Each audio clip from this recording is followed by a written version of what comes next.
હે ભાભી 8 વાગી ગયા, બધા માટે ચા બનાવી નાખો. ધીમો બોલ ધીમો. તને ચા બનાવતા આવડે? હા ભાભી મસ્ત આવડે. એકવાર તમારા હાથની ચા પીવો કોટું ચડી જાય છે. બસ આ જ વસ્તુ કોઈને કહેવાની નથી. બાકી દર કલાકે ને કલાકે તારે ચા બનાવીને દેવી પડશે. અને પાછા સસરા માટે મોડી ચા બનાવવી પડશે અને સાસુ માટે વધારે ખાંડવાળી ચા બનાવીને કંટાળી જાય. જ્યાં સુધી કોઈ કે નહીં ત્યાં સુધી કાંઈ નથી કરવાનું. ને કે ને ચા બનાવવાનું કે છે. મેં તો મારા ઘરે બનાવી જ નથી ને આવડતી નથી. અને બનાવવી પડે ને પેલી વાર તો ઉપકો થાય ને એવી ચા બનાવજે. મને તો શું કોઈ કહેવા વાળું હતું ને એટલે મારા બધું ઢવડા કરવા પડે. પણ તને તો કહેવા વાળી જ ને મારું માન છે એટલે તાર કઈ કામ નહીં કરવું પડે હે ને. એ ભાભી લાવો કપડા હોય તો ધોઈ નાખું. અરે મારી બોરી દેરાણી નવી નવી જો ને આમ જો આ છે ને હાથેથી કપડા ધોવાના જ નહીં, વોશિંગ મશીનમાં જ નાખવાના. સાસુમાં તો કહેશે જરાક હાથેથી કપડા ઘસી નાખવાનો પણ ઘસવાના જ નહીં. પેલી વાર ધો ને તો જરાક સાસુમાની સાડી ફાડી નાખજે એટલે એકવાર મેણા ટોણા મારશે પણ પછી કહેશે નહીં કામ.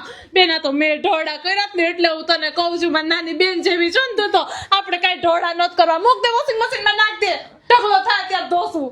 હે ભાભી આજે રાતે જમવામાં કંઈક નવીન બનાવો. મને મસ્ત આવડે છે. પિઝા કે પાસ્તા કે એવું. અરે બેન આ લોકોને એવું કાંઈ નવીન બનાવીને નો ખવડાવ. બાકી શનિ રવિ આપણે બહાર હોટલમાં જવાનું ટળશે. બધા એમ કહેશે કે વહુ બેટા તમારું સારું બને તમે જ બનાવી નાખો ને કોક મહેમાન આવશે ને એટલે કહેશે કે વહુ બેટા કંઈક નવીન બનાવો ને ફરમાઈશું ચાલુ થઈ જશે. બેન તો નવરી નહીં થાય ઢોળા કરી કરીને. મને તો કોઈ કહેવા વાળું નતું પણ બેન તારી યાર અન્યાય નહીં થવા દઉં. મારી નાની બેન જેવી જ છો ને તું તો. તમે સરસ મારા મોટા બેન જેવા છો. મને બહુ મસ્ત જેઠાણી મળ્યા છે. થેન્ક યુ દીદી. જા જા આરામ કર મારી બેન જા. બિચારી ભોળી અને એમ કે નવી નવી આવી ને તો કામ કરી કરીને બધાની લાડલી થઈ જશે. પણ એમ તો ક્યાંથી ખાવા દે. કામ તો બધા હું જ કરીશ. માન સન્માન મને જ મળશે. એકવાર મારા હાથમાં ઘરની ચાવી આવવા દે પછી જો તારી માં